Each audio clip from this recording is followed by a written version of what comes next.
Hello guys, आज हम discuss करने वाले हैं डीएससी 2004 का क्वेश्चन नंबर 13 टू 17। ठीक है, और ये क्वेश्चन जो है काफ़ी ही इम्पोर्टेंट है क्योंकि इस क्वेश्चंस में जो है बहुत सारे कॉन्सेप्ट का यूज़ हुआ है। ठीक है, तो चलिए हम लोग स्टार्ट करते हैं क्वेश्चन नंबर 13 से। ठीक, देखिए question number 13 to 17 question number, ठीक है, और डीएससी 2004। तो आपको दे रखा है कि एक पर्सन है जो कि कंज्यूम करता है दो गुड्स, एक वाटर और दूसरा ब्रेड। ठीक है, और वाटर जो है उसको एक्स से इंडिकेट किया गया है और जो ब्रेड है उसको वाई से इंडिकेट किया गया है। ठीक, और इस पर्सन का जो इनकम है वो 10 रुपीज़ दिया हुआ है, और per unit of the bread, bread का प्राइस कितना है, दैट इज 3 रुपीज़। ठीक है, वाई का जो प्राइसेस है 3 रुपीज़ दे रखा है, and the unit price of water facing this person is 1। ठीक है, और जो वाटर का प्राइसेस है, मतलब जो एक्स का जो प्राइसेस है उसका कितना, 1 जो है दिया हुआ है। Okay, the price of water incorporates a per unit subsidies of rupees 1 for the every unit of water consumed by this person. C pays rupees 1 to the water suppliers and the government pays 1 rupees to the water supplier. देखिए अब क्या होता है, पहले मेरा water का price कितना था, 1 रुपीज़ था, लेकिन अब क्या होता है कि प्राइसेस जो है वाटर का 2 रुपीज़ बन जाता है, और 2 रुपीज़ में 1 रुपीज़ जो है गवर्नमेंट एज ए सब्सिडीज देती है वाटर सप्लायर को, और 1 रुपीज़ कंज्यूमर जो है खुद जो है वाटर सप्लायर्स को देती है। ठीक है, तो 1 रुपीज़ एज ए सब्सिडी के तौर पे गवर्नमेंट जो है वाटर सप्लायर्स को देती है, और 1 रुपीज़ जो है जो कंज्यूमर है वो 1 रुपीज़ जो है वाटर सप्लायर्स को देते हैं। तो टोटल प्राइस क्या है गुड्स एक्स का, टू। क्यों, क्योंकि 1 रुपीज़ कॉस्ट कर रहे हैं खुद वो पर्सन, और 1 रुपीज़ कॉस्ट कौन बियर कर रहे हैं, government. Okay, okay, suppose this person demand is X not Y not, X not Y not is the initial demand. ठीक है, जब ये सब्सिडीज वगैरह कुछ नहीं था, मतलब जब प्राइसेस 1 था, तब उस टाइम में कंज्यूमर ने कितनी डिमांड करी थी। ठीक है, that is X not Y not. Okay, so question number 13 जो है आपको क्या बोल रखा है कि suppose the water subsidy is removed and C has to pay 2 rupees for each unit of water. ठीक है, अब क्या हो रहा है कि गवर्नमेंट जो है ये जो वाटर सब्सिडीज था अब इसको हटा देती है। ठीक है, अब ये जो पर्सन है अब इसको कितना टोटल पे करना पड़ रहा है, 2। ठीक है, अब इसको 2 रुपीज़ जो है पर यूनिट का जो है इसको देना होगा। अब इस सब्सिडीज हटने के कारण इसका प्राइसेस क्या हो गया, बढ़ गया, और जैसे ही प्राइस बढ़ गया तो डिमांड मेरा घट गया, और डिमांड घट के कितना हो गया, दैट इज x1 y1 दे रखी है कि x1 y1 be the new demand. Okay, तो आपको बतानी है कि कितना चेंजेस हुआ, कब, जब 1 रुपीज़ था, 1 रुपीज़ में कितना डिमांड था, that is X not Y not.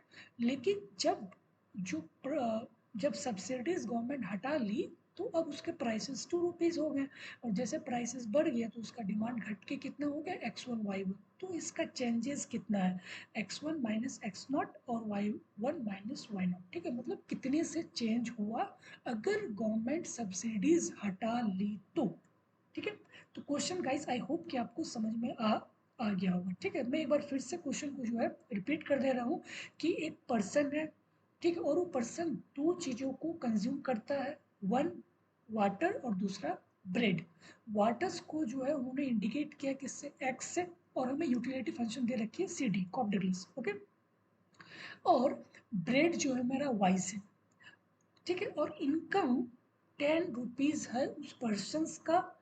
ठीक है, और उस वक्त जो है unit price of the bread कितना है, 3 रुपीज़, और unit price of water facing 1 rupees. ठीक है, लेकिन अब क्या होता है कि government 1 rupees as a subsidies bear करती है, और प्लस 1 रुपीज़ का कंज्यूमर, तो टोटल प्राइस अब क्या हो गया, दैट इज 2। ठीक है, 2। लेकिन क्वेश्चन नंबर 13 आपको बोल रखा है कि अगर ये प्राइसेस हटा लेती है, ठीक है, गवर्नमेंट, तब जाके जो है इसका डिमांड जो है कितने से फ्लैक्चुएट होगा ये आपको निकालना है। ठीक है, तो चलिए हम लोग क्वेश्चन नंबर 13 जो है इसको देखते हैं।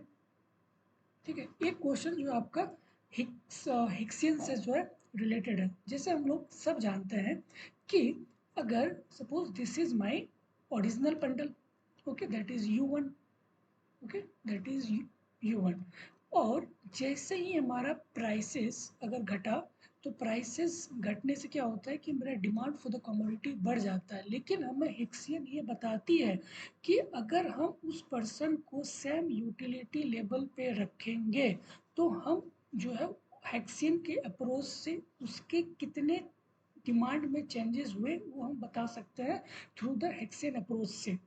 ठीक है, तो ये ग्राफ आप एक बार देख लीजिएगा। तो चलिए हम लोग जो है इस क्वेश्चन को स्टार्ट करते हैं, क्वेश्चन नंबर 13। ओके, तो आपको यूटिलिटी फंक्शन दे रखी है that is U is equal to X Y. ठीक है, और प्राइसेस कितनी है, P P X is equal to the price that is 1 and the prices of Y is the 3। Okay, तो सबसे पहले जो है आपको निकालना है कि इनिशियल डिमांड जो है मेरा कितना था। ठीक है, तो ये जो मेरा फंक्शन है that is U equal to X Y, ये मेरा कौन सा फंक्शन है, कॉपडेगलस सी डी। और सी डी कॉपडेगलस फंक्शन में हम लोग डिमांड जानते हैं कि X star is equal to क्या होता है m बाय 2px और Y star is equal to m by 2py। ठीक है, that is a Marshallian demand functions. ठीक है, तो मैंने बस इस यूटिलिटी को देखते हुए जो क्वेश्चन में दिया हुआ था और प्राइसेस 1 एंड 2, ठीक है, प्राइसेस जो है मेरा 1 दे रखा है एक्स का और वाई का 3। तो सबसे पहले मैं निकालता हूँ कि कंज्यूमर का इस कंडीशन में जो है कितनी डिमांड है, इस कंडीशन में जो है कंज्यूमर का कितनी डिमांड है। ठीक है, तो X not is equal to m by 2px। Income कितना दे रखा है that is 10 divided by 2 into 1 that is 5। उसी तरह से हम y नॉट को निकालेंगे that is m by 2py। So that is 10 divided by 2 3 तो 5 बाय 3। ठीक है, तो मेरा वैल्यू जो है क्या आया, एक्स नॉट वाई नॉट का वैल्यू जो है आपका आया एक 5 और वाई नॉट का 5/3। लेकिन हमें तो ये नहीं चाहिए, हमें इस x1 मतलब जब सब्सिडीज गवर्नमेंट हटा लिया उस टाइम कितना डिमांड हुआ, फिर ये दोनों के चेंजेस हमें निकालना है जो कि क्वेश्चन नंबर 13 में बोल रखी है। ठीक है, ओके, तो अब क्या हुआ कि प्राइसेस चेंज हो गए, पहले प्राइसेस 1 था अब प्राइसेस कितना हो गया 2। ठीक है, तो प्राइसेस 2 हो गया। अब उस टाइम में मेरा डिमांड क्या हो गया x1। ठीक है, x1 हो गया, x1 और y1। ठीक है, तो अब इस पॉइंट में कितनी डिमांड थी, तो demand same Marshallian demand functions m by 2p1 dash. ठीक है, 2px डैश। तो इनकम मेरा 10 था divided by 2 into P dash, कितने से चेंज मतलब कितना अब हो गया दैट इज 2। ठीक है, 2 हो गया। तो जब इसको हम लोग सॉल्व करेंगे तो इसका कितना आएगा दैट इज 5/2।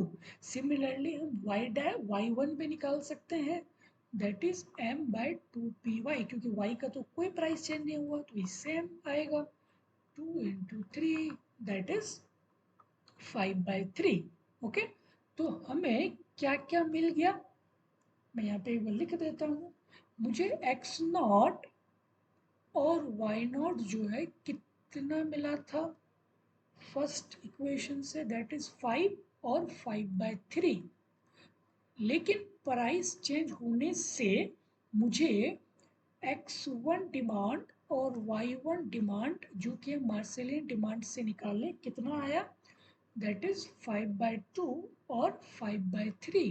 अब हमें इसके चेंजेस को निकालना है, x1 माइनस एक्स नॉट पूछा है तो कितना होगा 5/2 माइनस 5 दैट इज माइनस 5/2।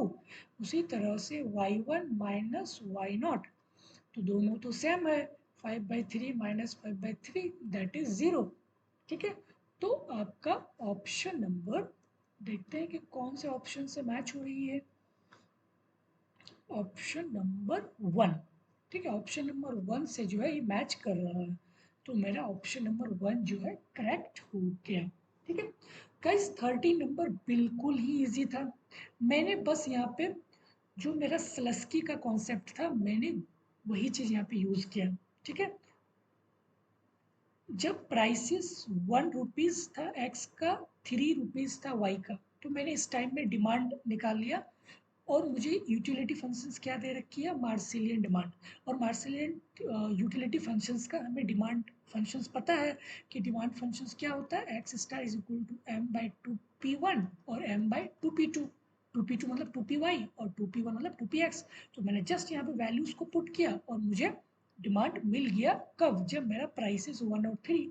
वैसे ही जब मेरा प्राइसेस अब चेंज होकर 2 हो गया और ये तो 3 का 3 था, मैंने सेम, अब मेरा 2p1 के जगह में यहाँ पे 1 था, अब यहाँ पे बन गया 2, तो मैंने जस्ट यहाँ पे पुट किया और इस दोनों वैल्यूज को मैंने कंपेयर करके माइनस कर दिया, तो मुझे चेंजेस मिल गया।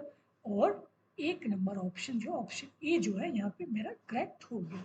ठीक है, आई होप गाइस कि आपको ये क्वेश्चन बहुत अच्छे से समझ आई होगी।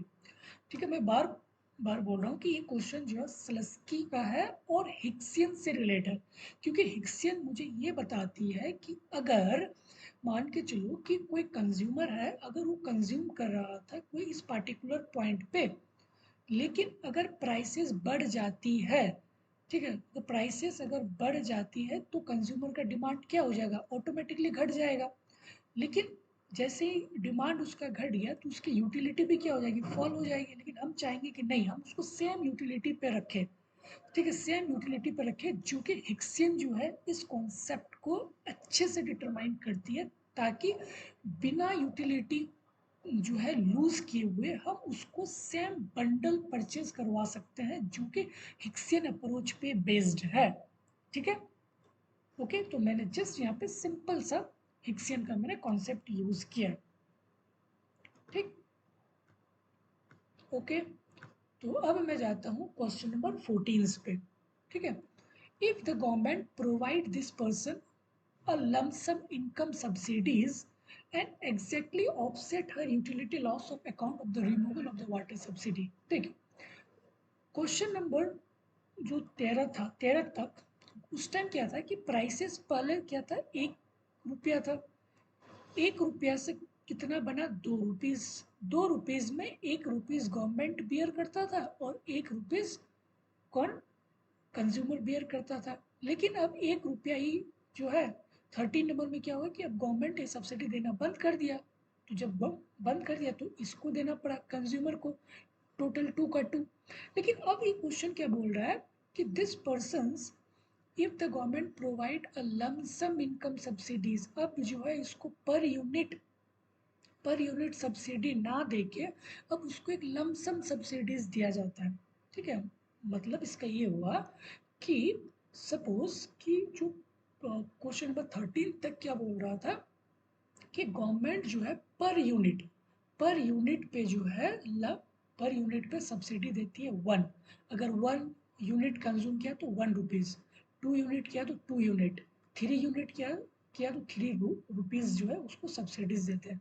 लेकिन गवर्नमेंट बोला कि नहीं, अब ये हम यूनिट वाइज नहीं जाएंगे, अब हम जाएंगे क्या, लमसम सब्सिडीज। कि यार चलो उसको कुछ एक लमसम सब्सिडीज दे दो, लाइक 10 रुपया, 20 रुपया, ठीक है, मतलब एक लमसम दे दो। अब ये जो पर यूनिट का जो झंझट है इसको हटाओ। ठीक है, अगर गवर्नमेंट अगर वो लमसम सब्सिडीज दे और इस लमसम सब्सिडी देने से उस पर्सन का यूटिलिटी बिल्कुल लॉस नहीं होना चाहिए, मतलब जो वो पहले कंज्यूम कर रहा था एक्स नोट वाई नोट पे, सेम यूटिलिटी बना रहे इस लमसम सब्सिडी से, तो बताइए वो लमसम सब्सिडीज क्या होंगे। ये क्वेश्चन आपको बताना है, क्वेश्चन नंबर 14। ठीक है, क्वेश्चन नंबर 14, तो आपको बेसिकली लमसम सब्सिडीज के बारे में बताना है। ठीक है, ओके, तो चलिए हम लोग इसको स्टार्ट करते हैं। तो गवर्नमेंट अब क्या करता है कि लमसम इनकम सब्सिडीज जो है प्रोवाइड करती है instant of per unit subsidies. ठीक है, तो अब जैसे हम लोग वहाँ पे पढ़े थे अभी जस्ट कि अगर अगर कंज्यूमर सपोज कि this this is our budget line, this is the indifference curve, and if the prices, suppose if the prices is fall, then the consumer is demanding higher than this now. When the prices fall, then the consumer will be demanding more of the products okay. लेकिन Hicksian में क्या होता है कि हमें utility जो है same, मतलब ये जो लाइन है, ये लाइन जो है सेम इसी से पास करता है, that is parallel to the new budget line, ठीक है, ताकि मेरा यूटिलिटी इस पॉइंट में और इस पॉइंट में सेम रहे आफ्टर इंक्रीजिंग द प्राइस, ठीक है। तो मैंने इस पॉइंट को इंडिकेट कर लिया कि सपोज कि उस टाइम उसका डिमांड जो है एक्स ए और वाई ए रहा होगा, ठीक है, एक्स ए और वाई ए रहा होगा, that is called intermediate consumption, ठीक है। तो मैं बेसिकली इंटरमीडिएट कंजम्पशन यहाँ पे निकालने का कोशिश कर रहा हूँ। क्यों? क्योंकि हिक्सियन ने जो है ये बोल रखा है कि अगर अगर किसी भी कंज्यूमर को अगर उसके प्राइसेस जब चेंजेस होते हैं, ठीक है, तो उसके यूटिलिटी भी क्या होंगे, चेंजेस होंगे। लेकिन हिक्सन ये बोल रहा है कि हम उसके यूटिलिटी को कांस्टेंट रखें after the increasing and decreasing the price, ठीक है। और उस पॉइंट पे जब वो कंज्यूमर डिमांड करेगा उसको हम लोग बोलते हैं इंटरमीडिएट कंजम्पशन, ओके। तो मैंने उसको एज्यूम किया कि सपोज एक्स ए वाई ए जो है मेरा उस टाइम डिमांड होगा, ठीक है। कब? जब गवर्नमेंट लमसम इनकम सब्सिडीज देगा, ठीक है, कब इनकम सब्सिडीज देगा, लेकिन मेरा यूटिलिटी जो है बिल्कुल ही लॉस नहीं होना चाहिए, ठीक है, वाटर सब्सिडीज हटने से, ठीक है। तो मैंने उस इंटरमीडिएट कंजम्पशन को मैंने ले लिया कि यार चलो मैं उस टाइम एक्स से वाई ए जो है मैं कंज्यूम कर रहा हूँगा, ठीक है। तो मुझे अब यूटिलिटी फंक्शंस क्या मिल गई, that is X A Y A, ठीक है, that is our utility functions, क्योंकि मेरा u इक्वल टू क्या था, एक्स वाई, तो मैंने पुट कर दिया यहाँ पे एक्स ए वाई ए। अब मेरा बजट कंस्टेंट क्या था, बजट कंस्टेंट, अब मुझे प्राइसेस कितनी देनी पड़ती है, दैट इज टू, टू ना, of X A plus three Y A is equal to that is fictitious income, इस पॉइंट का इनकम, ठीक है। सपोज मैंने इस पॉइंट का इनकम मैंने मान लिया एम, ठीक है। अब मैं इस दोनों को क्या करूंगा, ऑप्टिमाइज करूंगा, ठीक है, थ्रू लिग्रांजियन, ठीक है, लिग्रांजियन के थ्रू अब मैं इसको सिंपल सा ऑप्टिमाइज करूंगा। तो चलिए मैं इसको ऑप्टिमाइज करता हूँ, ओके। तो जस्ट मैंने अब यहाँ पे L is equal to X A Y A plus lambda M A minus, sorry m1, आप यहाँ पे कुछ भी मान सकते हो, m1 m2, ठीक है, मैंने 1 मान लिया, माइनस 2xa माइनस 3ya, ठीक है। अब मैं जस्ट इसको del L by del X A के साथ मैं डिफ्रेंशिएट करूँगा और उसको जीरो के इक्वेट करूँगा, फिर उसी तरह से del L by del Y A is equal to zero के बराबर करूँगा, फिर एक बार del L by del lambda is equal to zero. तो मैं इसको मानूंगा इक्वेशन 1, इसको मानूंगा इक्वेशन 2, इसको मानूंगा इक्वेशन 3। तो मैं इक्वेशन 1 डिवाइडेड बाय इक्वेशन 2 जब करूँगा तो मुझे जो है Y A divided by X A मिलेगा, जो कि 2/3, ये सिंपल डिफ्रेंसिएशन है गाइस, ठीक है, सिंपल सा, तो इसीलिए मैंने यहाँ पे नहीं किया है। अब जस्ट एक बार कर लेना, और मैं यहाँ से वाई ए का वैल्यू निकालूंगा जो कि 2/3 एक्स ए आएगा, ठीक है। ओके, तो मुझे y का जो है मालूम चल गया कि y का जो है value in terms of X A है। बट मेरा जो इनकम था M1 इज इक्वल टू क्या था, that is 2XA plus three Y A, और वाई ए की जगह में मैं जस्ट ये पुट कर दिया 2/3 XA, थ्री थ्री कैंसिल, तो मुझे M1 is equal to 4XA, तो मैं यहाँ से XA is equal to M1/4। Similarly जब ये एक्स ए यहाँ पे पुट करेंगे तो मुझे वाई ए कितना मिलेगा, MA/6। Okay, MA/6। तो मैंने डिमांड को इन टर्म्स ऑफ इनकम मैंने यहाँ पे लिखा है, क्योंकि मुझे इनकम निकालना है ना, कि मैं कितना इनकम सब्सिडीज जो है गवर्नमेंट को देनी चाहिए, ताकि उसके यूटिलिटी जो है लॉस ना हो पर यूनिट सब्सिडी हटने से। ठीक है, तो मैंने इसीलिए इसको एम के टर्म्स में लेके आया, सॉरी यहाँ पे M1। ठीक है, कंफ्यूज नहीं होना है। ओके, तो और हम लोग हिक्शियन से जानते हैं कि यूटिलिटी मेरा क्या होता है, कांस्टेंट होगा after the increasing in the price. ठीक है, after increasing the price utility is constant. So utility is constant कब, इस कंडीशन में एक्स ए वाई ए, और मेरा यूटिलिटी कांस्टेंट मतलब जो हम जितना मेरा यूटिलिटी और जो है पहले था, मतलब कि जब मेरा प्राइसेस 1 था, कोई सब्सिडीज वगैरह नहीं था, तो उस टाइम में कंज्यूमर डिमांड कितना कर रहा था, कंज्यूमर डिमांड मतलब ये वाला point X not Y not कितना डिमांड कर रहा था। ओके, तो इस टाइम जो है ये डिमांड कर रहा था आपका 5 और 5/3। ठीक है, तो यहाँ पे जितना यूटिलिटी होगा, यूटिलिटी कितना होगा जस्ट यहाँ पे पुट करो, तो 5 × 5/3 दैट इज 25/3। तो सेम यूटिलिटी जो है यहाँ पे भी होगा इस इंटरमीडिएट कंजम्पशन में भी अकॉर्डिंग टू हिक्सियन। ओके, तो मैंने सेम यहाँ पे बैठा दिया इसको, 25/3 is equal to X A Y A. X A कितना है, that is M1/6, sorry M1/4 into Y A M1/6। जब आप इसको थोड़ी सी सिंप्लीफिकेशन करोगे तो आपको जो है M1 का वैल्यू जो है कितना मिलेगा, दैट इज 200 √200। ठीक है, तो ये that level of income which is going to keep my utility constant.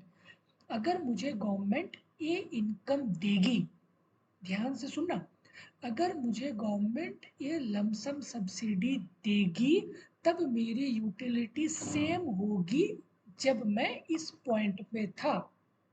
ठीक है, ठीक है, समझ गए कि जब मैं इस पॉइंट पे था इतना मुझे देना चाहिए, √200 होना चाहिए, तब मेरी यूटिलिटी फॉल नहीं होगी।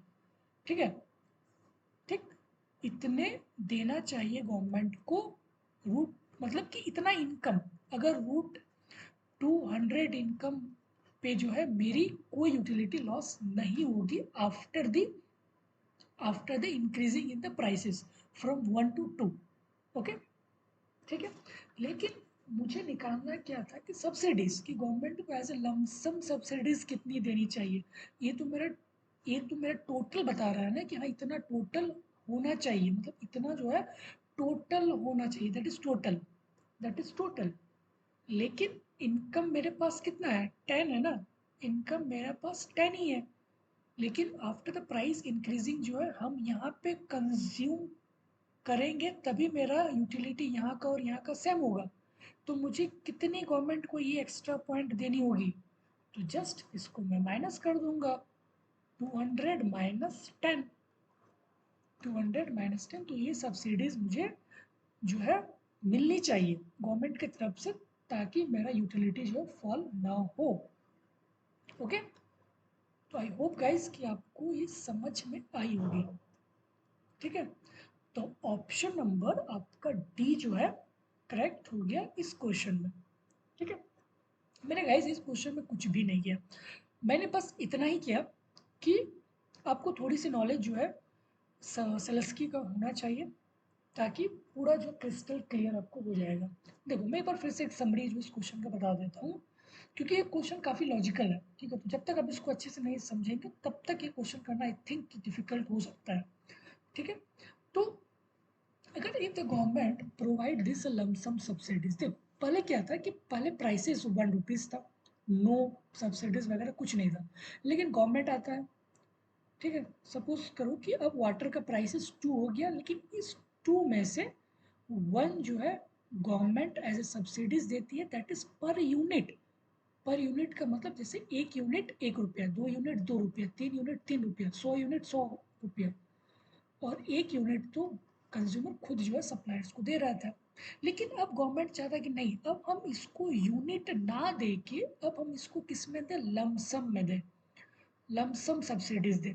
लाइक कि जैसे अगर उन्होंने 100 यूनिट का, अगर हम यूनिट वाइज अगर होता तो 100 रुपया देना पड़ता, लेकिन अकॉर्डिंग टू लमसम, सपोज कि अगर मैं 50 भी अगर देता हूँ ना कंज्यूमर का, तो फिर भी वो यूटिलिटी सेम जो है रह सकता है, ठीक है। तो लमसम का बात करता है, ये यूनिट पे नहीं जाता है, ठीक है। तो वही आपको लमसम निकालना है कि कितनी लमसम सब्सिडीज होनी चाहिए, ताकि कंज्यूमर के जो यूटिलिटी है वो बिल्कुल कांस्टेंट रहना चाहिए, जो वो इस पॉइंट पे था, एक्स नॉट और वाई नॉट पे, ठीक है।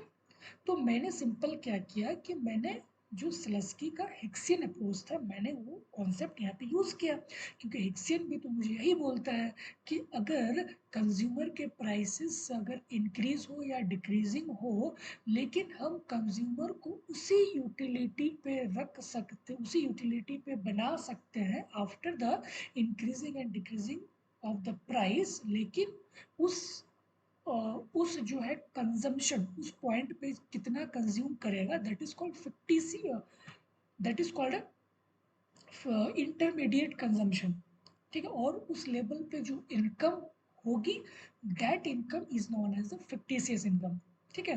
तो मैंने वो इंटरमीडिएट कंजम्पशन निकाला, तो मैंने इंटरमीडिएट कंजम्पशन निकाला कितना, कि ये पॉइंट जो है मुझे कितना निकला कि 200 जो है होना चाहिए, तब जो है मुझे जो है मेरा यूटिलिटी फॉल नहीं होगा। लेकिन मेरे पास इनकम कितना है, 10, क्योंकि रूट 200 इज ग्रेटर देन 10 ना, तो इतना होना चाहिए तभी मेरा यूटिलिटी फॉल नहीं होगा। लेकिन मेरे पास है कितना, 10, ठीक है। तो गवर्नमेंट को तो इतना बियर करना पड़ेगा ना, तब जाके जो है मेरा यूटिलिटी फॉल ना हो। और यही क्या है, मेरा लमसम सब्सिडीज, ताकि जो है गवर्नमेंट लमसम सब्सिडीज दे दे, और मुझे जो है मतलब सेम लेवल ऑफ यूटिलिटी पे जो है मैं रहूँगा, ठीक है, सिंपल। तो मैंने जस्ट इसी को निकाला। तो आपको डिमांड फंक्शंस का प्रॉपर नॉलेज होनी चाहिए। और यहाँ पे सिंपल सा कॉपडेडलस है, सी डी। और सी डी का हम लोग डिमांड फंक्शंस जानते हैं कि X star is equal to M by 2p1 और Y star is equal to M by 2p2। तो जस्ट मैंने यहाँ पे सिंपल सा यहाँ पे बैठाया था, जो कि मुझे 30 नंबर का आंसर मिल गया। 14 को जो है मैंने इंटरमीडिएट कंजम्पशन से इसको सॉल्व किया, ठीक है। ओके, तो चलिए 15 नंबर जो है वो मूव करते हैं। Okay, 15 number. 15 नंबर आपको क्या बोल रखा है कि income effect of the removal of water subsidies. अब आपको इनकम इफेक्ट बताना है गाइस। दो चीज होता है ना, एक सब्सटीट्यूशन इफेक्ट और एक होता है इनकम इफेक्ट। जैसे इस ग्राफ के थ्रू मैंने आपको बताया था कि like this is this is substitution effect, ठीक है। This is substitution effect and this is income effect, ठीक है। तो दो चीज होता है ना, लाइक कि अगर मैं बनाऊं इस में लाइक दिस, कि suppose this is my initial budget line, okay. और मैं यहाँ कंज्यूम कर रहा था, लेकिन प्राइसेस फॉल हो गया, गिर गया, ठीक है। प्राइसेस फॉल हो गया, तो लॉ ऑफ डिमांड के अकॉर्डिंग मैं क्या करूँगा कि ज़्यादा कंज्यूम करूँगा इस पॉइंट से, अब मैं इस पॉइंट पे हो जाऊँगा, ठीक है। लेकिन हिक्सियन ने क्या किया कि इसी को इन्होंने दो भाग में बांट दिया। ये जो मेरा प्राइस इफेक्ट है, इसी को इन्होंने दो भाग में बांट दिया था, that is substitution effect plus income effect, ठीक है। तो इन्होंने क्या किया कि एक इन्होंने same parallel new budget line के लिए लिया, ठीक है। और ये जो है that is my intermediate consumption, that is my initial, और दैट इज माय फाइनल। तो ठीक है, that is my, sorry graph थोड़ी सी अल्टर होगी, ठीक है। तो बट इन्होंने दो भाग में इसको बांट लिया है। तो आप एक बार इस बुक में देख लेंगे, तो हाफ पार्ट हम लोग बोलते हैं सब्सटीट्यूशन इफेक्ट, और यहाँ से यहाँ हम लोग बोलते हैं इनकम इफेक्ट, ठीक है। तो अब आपको इनकम इफेक्ट निकालना है। इनकम इफेक्ट कैसे निकलता है, ये वाला पॉइंट कैसे, कि फाइनल माइनस इंटरमीडिएट, ठीक है, intermediate, final consumption bundle minus intermediate consumption bundle, जो कि हमें देगी क्या, इनकम इफेक्ट, ठीक है। ओके, तो मैं चलता हूँ क्वेश्चन नंबर 15 की तरफ। ओके ओके, तो income effect of the removal of the water subsidies, ठीक है। तो जस्ट आपको इनकम इफेक्ट यहाँ पे निकालना है, बहुत इजी है, सब वैल्यूज आपको दे रखा है। तो मुझे पता है कि इंटरमीडिएट कंजम्पशन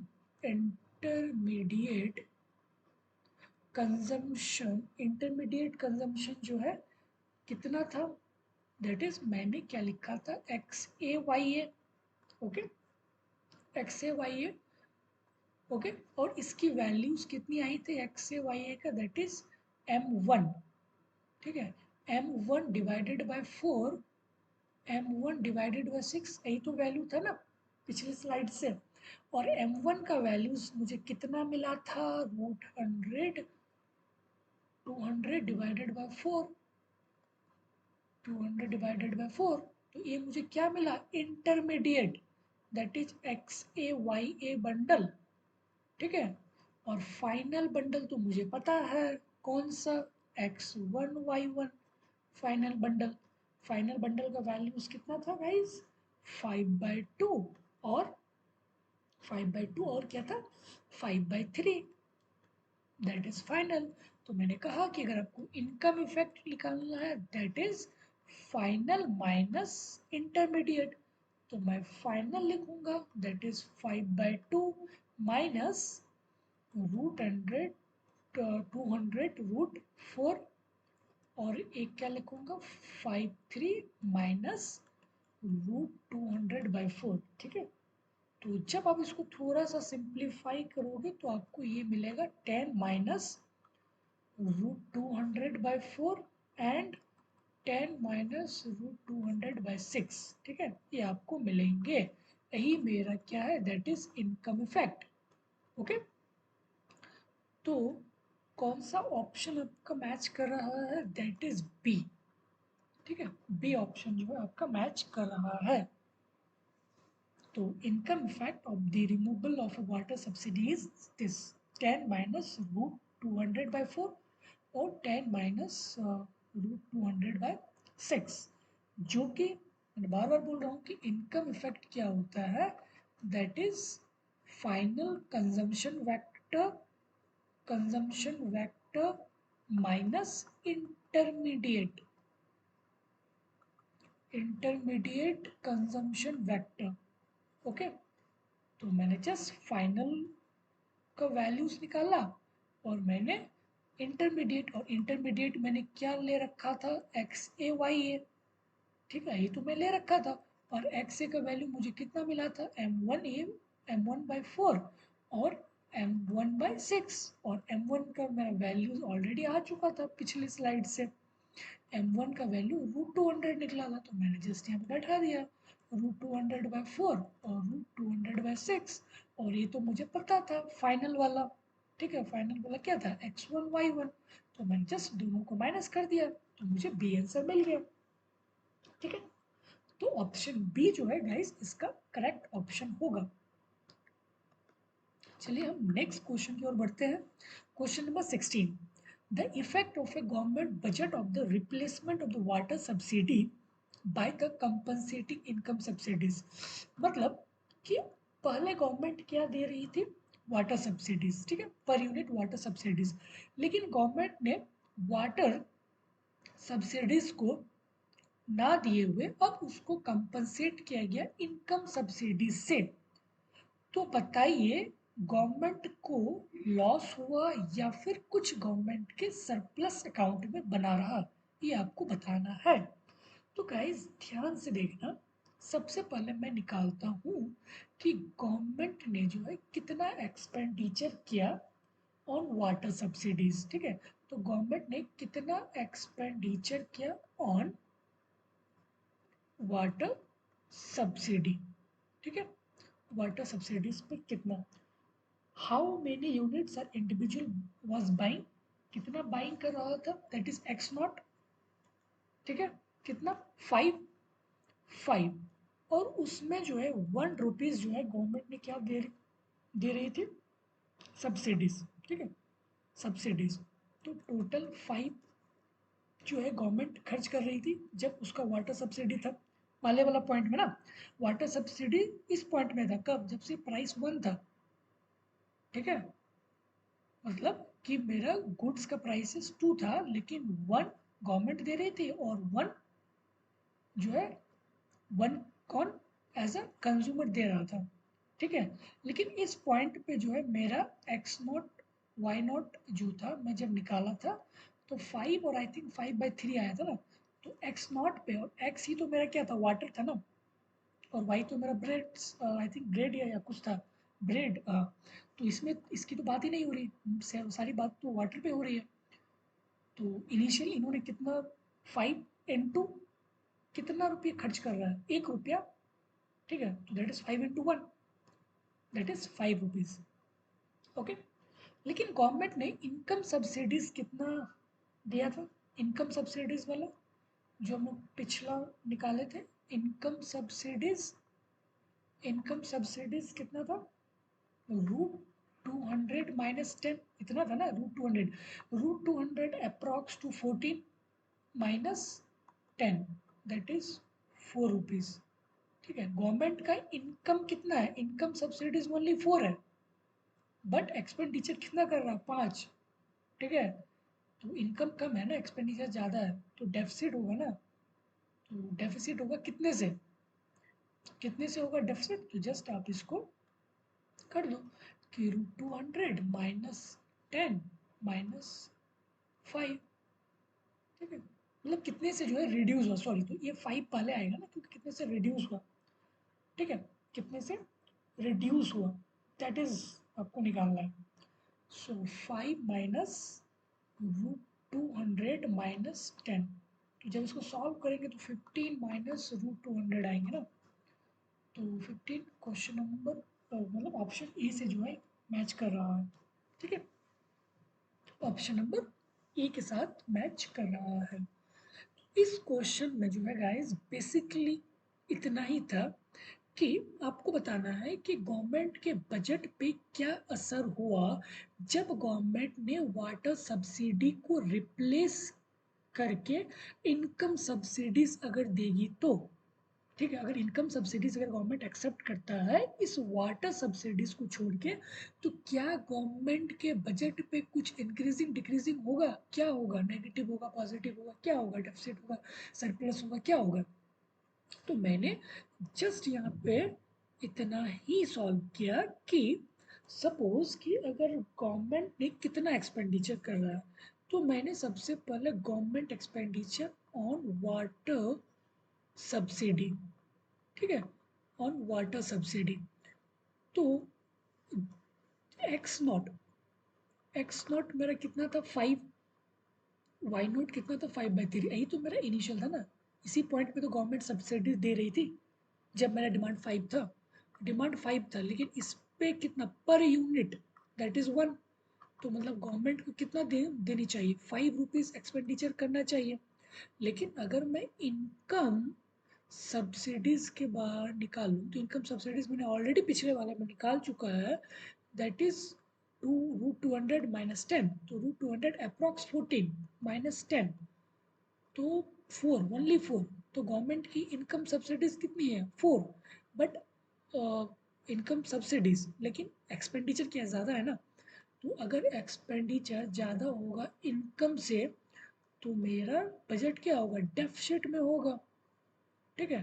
तो एक्सपेंडिचर कितना, एक्सपेंडिचर जो है मेरा कितना हो रहा है 5 माइनस इनकम कितना है, रूट 200 - 10, तो जब इसको सॉल्व किया 15 माइनस रूट 200, जो कि मेरा ऑप्शन ए से मैच कर गया, ठीक है। Question number 17. Assuming that the government funds have a positive opportunity cost, the government can make a Pareto improvement. Yeah, government can go for the Pareto improvement कब, जब वो रिमूविंग करेगा water subsidies को और प्रोवाइड करेगा lump sum subsidy को। ठीक है, क्योंकि लमसम सब्सिडीज में क्या ज़्यादा है। ठीक है, तो ऑप्शन डी जो है करेक्ट होगा इस क्वेश्चन का, क्वेश्चन नंबर 17। ठीक है, तो गाइस ये क्वेश्चन बहुत ही इंपॉर्टेंट था क्योंकि इस क्वेश्चन में जो है आपको सलस्की से रिलेट करना था। ठीक है, पूरा क्वेश्चन जो है हिक्सियन पे बेस्ड था। ठीक है, तो आई होप कि अगर आपको समझ में ना आया हो तो एक बार फिर से इसको देखिए, और मैं जो है अपने टेलीग्राम का जो है डिस्क्रिप्शन में अपना लिंक दे दूंगा, तो आप एटलीस्ट जो है उस चैनल पे विजिट कीजिए, ताकि मैंने वहाँ पे बहुत सारा नोट्स वगैरह जो मैंने अपलोड कर रखा है, तो आई थिंक आपको बहुत बेनिफिट मिल सकता है। ओके, एंड आई होप कि आपको ये पूरा जो है सेशन आज का समझ में आया होगा। Okay, okay guys, thank you so much.